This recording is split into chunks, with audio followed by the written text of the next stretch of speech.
তাওহীদি media, বিশুদ্ধ ইসলামের পথে। আমার প্রশ্ন হলো, কাগজের টাকা কি হারাম? কারণ কাগজের টাকায় হঠাৎ মূল্য কমে যেতে পারে। কাগজের টাকা হারাম এ কথা কোনো আলেম বলেনি। যদি বলে থাকে তো কোনো জাহিল বলেছে, যে স্কুল কলেজ ইউনিভার্সিটিতে পড়ে এসে মূর্খ সমাজের মুফতি সেজেছে, বক্তা সেজেছে, তারা বলতে পারে, কিন্তু কোনো আলেম বলেনি। যদি সে বলে তো সে আলেমই না, সে জাহিল। জি, কাগজের টাকার আগে কি ছিল? অধিকাংশ পৃথিবীতে ভূপৃষ্ঠে টাকা ছিল চাঁদির টাকা। অল্প কিছু সীমিত ক্ষেত্রে বা সীমিত এলাকায় স্বর্ণ মুদ্রা, স্বর্ণের টাকা ব্যবহার হইতো, যেটাকে দিনার বলা হয়। স্বর্ণ মুদ্রাকে নবী সাল্লাল্লাহু আলাইহি ওয়াসাল্লামের আমলে সাহাবা একরাম জামানে সালাফদের যুগে দিনার বলা হইতো, স্বর্ণ মুদ্রা। আর দিরহাম হচ্ছে রৌপ্য মুদ্রা, রূপার টাকা বা চাঁদির টাকা। জি, রূপার টাকা বহন করা খুব মুশকিল। রূপার টাকা যদি আপনার কাছে 1000 টাকা থাকে তাহলে ওইটাই আপনার এক বোঝা, আর 10-20 হাজার হলে তো আরও মুশকিল, তাই না? তখন উটের পিঠে চাপাইতে হয়, হ্যাঁ, গাধার পিঠে বহন করে নিয়ে যেতে হবে এক জায়গায় থেকে এক জায়গায়, কত বিপদ। তো মানুষ যখন ধীরে ধীরে ধীরে উন্নতি করলো, তখন দেখলো যে এ তো মহা মুশকিল এগুলো বহন করা। আর এটা খুব বেশি দিন না, আমার দাদার দাদা মনে পড়ছে মানে আমার দাদা আর দাদার কথা আমার দাদা বলেছেন, দাদাকে পেয়েছি। তো দাদা বলতেন যে আমার দাদা ছিল, তো উনি ব্যবসায়ী ছিলেন, বড় গৃহস্থ মানুষ, অনেক জমি জায়গার মালিক, এবং ব্যবসা করতেন। কিসের? এক ধরনের ব্যবসা, ওই গাছ থেকে যেটা আপনার ওই গয়নার ভিতরে, আগে যে গয়নাগুলো তৈরি হইতো মহিলাদের, তাবিজ, হ্যাঁ, মাকড়ি, সেগুলোর ভিতরে একটা দেয় না, গলিয়ে, কি বলো ওটাকে, হ্যাঁ, মোম।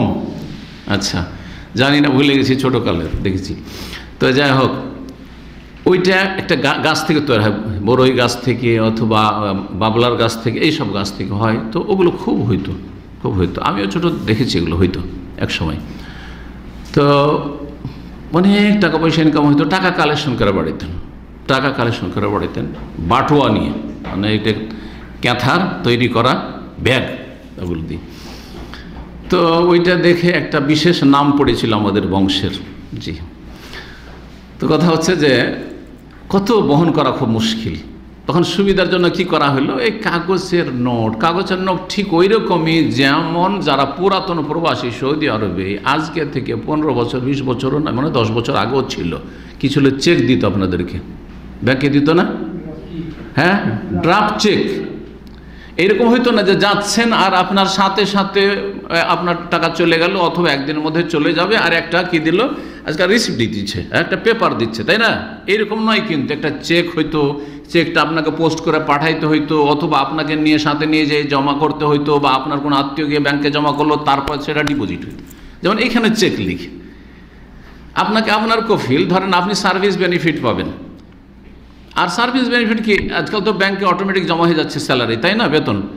এক সময় আমাদেরকেও দেওয়া হয়েছে, কি দেওয়া হইতো, মাসের মাস চেক দেওয়া হইতো, বেতনটা চেকে দিল। তখন চেক নিয়ে আমরা করতাম কি, এইখানেই, হ্যাঁ, ব্যাংকে যেতে হইতো, আর ব্যাংকে গিয়ে তখন চেকটা জমা করতে হইতো, আর তারপরে কালেকশন করা হয়, টাকা নিয়ে নেন, আর না হলে আপনার অ্যাকাউন্টে জমা করে নেন চেকটা। তো এই চেকটা কি জিনিস? চেকটা কি? এটা তো কাগজ। ওতে লেখা আছে আপনার 50,000 রিয়াল, আপনার সার্ভিস বেনিফিট 10 বছর 20 বছরে, ধরেন 50,000 রিয়াল। তো ওই কাগজটার দাম কি 50,000 রিয়াল? ওই চেকটার মূল্য কি 50,000 রিয়াল? চেকটা হচ্ছে কি, অর্ডার, ওখানে অর্ডার লেখা থাকে। এর দ্বারা অর্ডার করা হচ্ছে কর্তৃপক্ষকে, হ্যাঁ, ব্যাংকে, যে তুমি এই চেক বহনকারীকে কি করো, 50,000 রিয়াল দিয়ে দাও।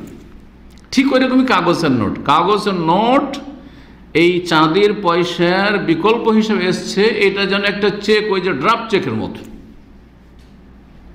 মতো। আর প্রথম চায়না থেকে শুরু হয়। যাই হোক, সুতরাং